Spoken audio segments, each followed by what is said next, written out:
जोडले, स्विचला टाइमर जोडले, टाइमरला लाईट जोडली, आपल्याला लाईट कमी जास्त करता येते।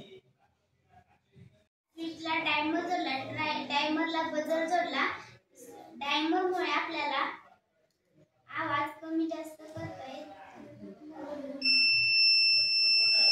त्याच्यानंतर स्विचला टाइमर जोडला आणि मग त्याच्यानंतर बजर चालू। आपण डायमंडच्या साहाय्याने बजरचा आवाज कमी जास्त करू शकतो। बॅटरीला स्विच जोडला, स्विचला टाइमर जोडला, टाइमरला बजर जोडला, नंतर आपण स्विचचे बटन ऑन करूया। स्विचचे बटन ऑन केल्या, बजरमुळे आपल्याला स्विचचा आवाज कमी जास्त करता येतो।